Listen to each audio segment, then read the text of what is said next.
नमो नमः मित्राणि। आज हम 10वीं कक्षा का संस्कृत का प्रथम पाठ पढ़ेंगे जिसका नाम है शुचि पर्यावरणम।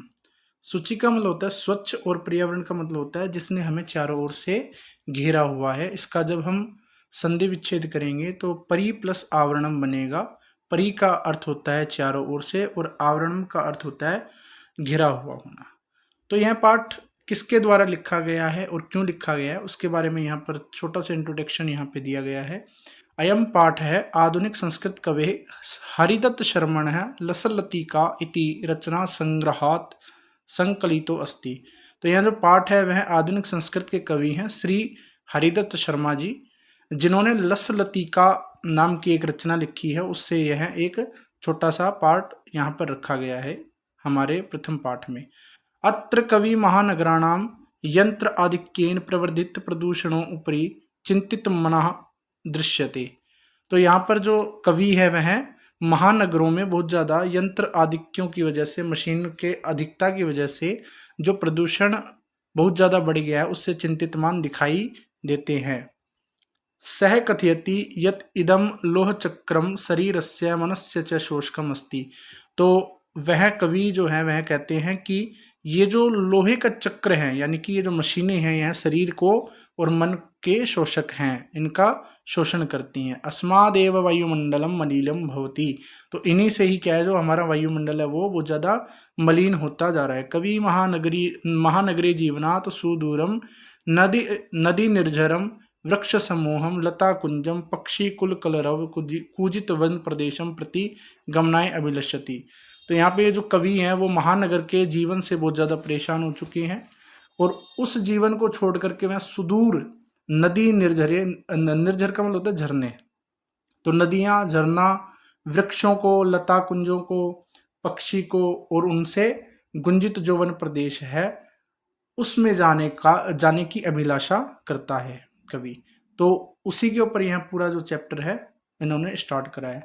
तो कहते हैं दुर्वहम अत्र जीवितम जातम प्रकृति रेव शरणम शुचि पर्यावरणम। कि दुर्वहम अत्र, तो यहाँ पर यानी कि जो महानगर है उनके अंदर दुर्वहम, दुर्वहम का मतलब होता है जो वहन करने योग्य नहीं है।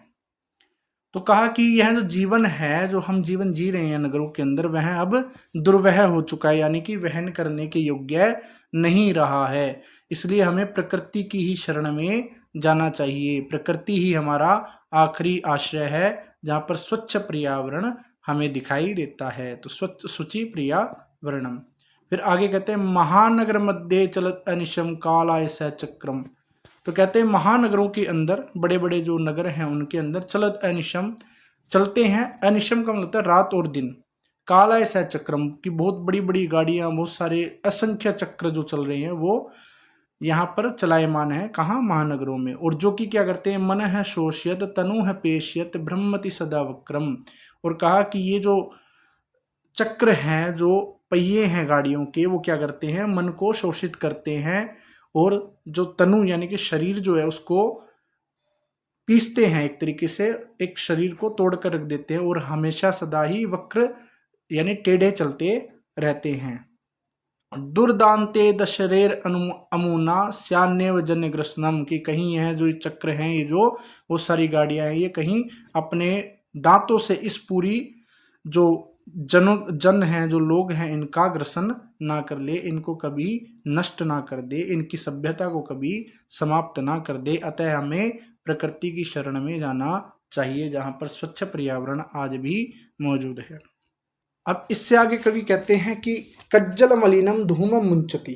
कज्जल मलिनम का मतलब है काली, कज्जल होती है जैसे काजल जो होती है वो बहुत ज्यादा काली होती है, तो कज्जल मलिनम काजल के समान मलिन, धूमम धूम यानी धुएं को, मुंचती छोड़ती है, सत शक्ति यानम सैकड़ों यान जो हैं, जो सैकड़ों गाड़ियां हैं वो क्या है एक साथ काजल से भी अधिक मलिन ऐसी धुआं को छोड़ती हैं, जिससे क्या होता है शरीर को और हमें बहुत ज़्यादा कष्ट होता है और वातावरण में बहुत ज़्यादा प्रदूषण फैलता है। वाष्पयान माला संधावती वितरंती ध्वानम।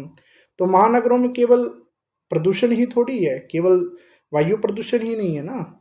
तो उन्होंने कहा कि वाष्पयान माला यानी कि जो रेलगाड़ियां हैं उनकी माला, यानी जो रेलगाड़ी है वह भी संधावती वितरंती ध्वानम, ध्वानम यानी कि ध्वनि को वितरित करती हुई दौड़ती हैं। यानानाम पंक्तयो ह्यनंता कठिनम संसरणम, और यानों की यानी कि गाड़ियों की पंक्तियां इतनी ज्यादा हैं, हे अनंता, अनंत मतलब अनंत है, बहुत सारी गाड़ियां हैं, जिसके कारण हमारा चलना भी दूभर हो चुका है, हम चल भी नहीं पा रहे हैं। अतः हमें पर्यावरण की शरण में जाना चाहिए जहां पर स्वच्छ पर्यावरण है।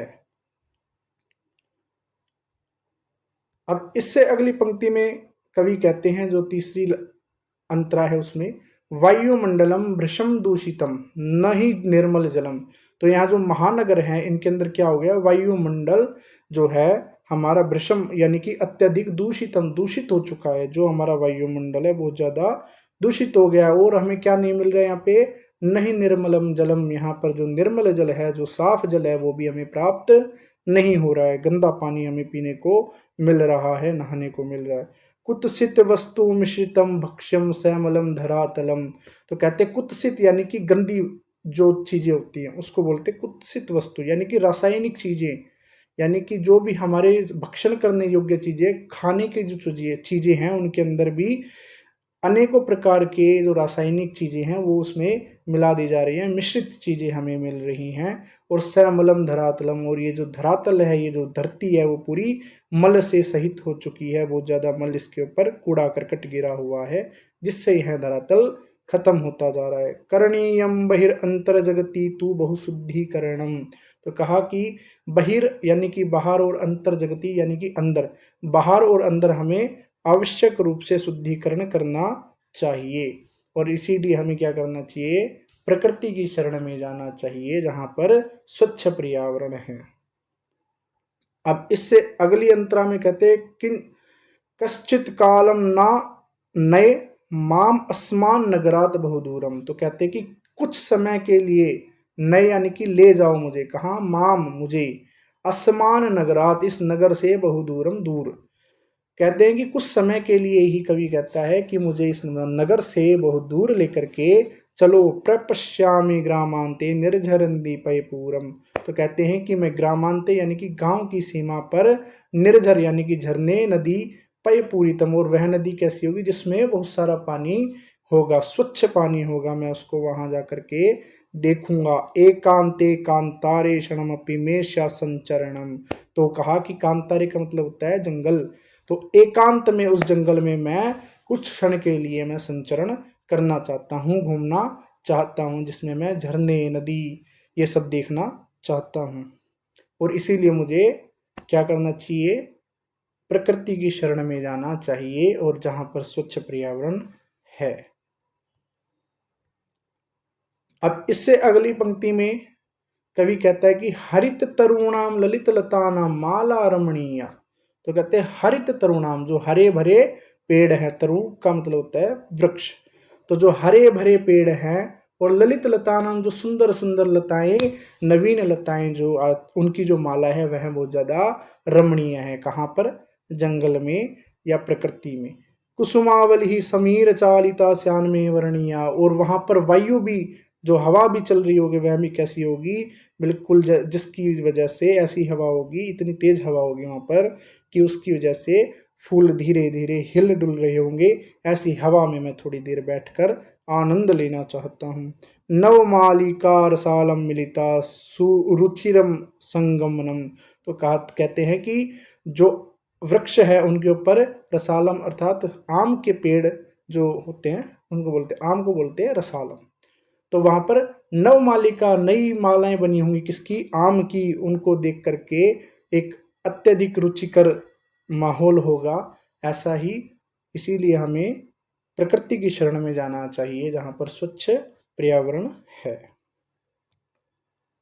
इससे अगली पंक्ति में वह कवि कहता है कि चलो हम सभी चलते। तो कहते आई चल बंधो, हे चलो मेरे बंधुओं, मेरे दोस्तों, मेरे साथ चलो। लेकिन कहां पर, खगकुल कलरव वन खगकुल कलरव गुंजित वन देशम। तो कैसे वन देश में, कैसे जंगल में जाना चाहता है, जहां पर खग का मतलब होता है पक्षी, पक्षियों का समूह, कलरव यानी कि उनकी आवाज। तो ऐसा प्रदेश जहां पर जो हमारे पक्षी हैं वो गुंजायमान हो, जो अपनी आवाज से पूरे वन प्रदेश को गुंजित कर रहे हों, गुंजायमान हों। पुर कलरव संभ्रमित जनेभ्यो धृत सुख संदेशम, तो कहते हैं पुर का मतलब होता है नगर, नगर की जो आवाज है, जो शोर है, उससे भ्रमित जो जन है उनको क्या सुख का हम संदेश दे। चाक चिक्के जालम नो कुरिया जीवित रस हरणम, तो कहते हैं ये जो चकाचौंध भरी जो दुनिया है, जो वातावरण है महानगरों का, उससे कहीं जीवन के रस का हरण ना हो जाए, अतः हमें प्रकृति की शरण में जाना चाहिए जहां पर स्वच्छ पर्यावरण है।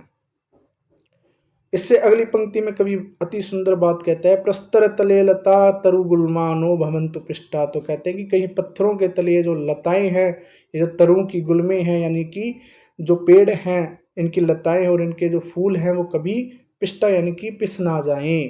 पाषाणी सभ्यता निसर्गे स्यान्ना समाविष्टा, और निसर्ग यानी कि प्रकृति में ही कहीं पाषाण सभ्यता समाप्त ना हो जाए। मानवाय जीवनम कामये, तो कहते हैं कि मैं मानव के जीवन के लिए कामना करता हूँ। नो जीवन मरणम, ना कि मैं जीवित मरने की कामना करता हूँ। अतः हमें स्वच्छ पर्यावरण में चलना चाहिए, प्रकृति की शरण में जाना चाहिए। अतः इस प्रकार से कवि ने यहाँ पर समझाया है कि किस प्रकार से मनुष्य को प्रकृति की शरण में जाना चाहिए, जिससे जो व्यक्ति परेशान हो चुके हैं इस वातावरण से, शहरी वातावरण से, उनको कुछ समय के लिए शांति मिल सके। यह एक ऐसा सुख संदेश यहाँ पर कवि ने बताया है जिसके माध्यम से कवि जन समाज में चेतना को जागृत करना चाहता है। धन्यवाद। नमो नमः। पुनर्मिलाम।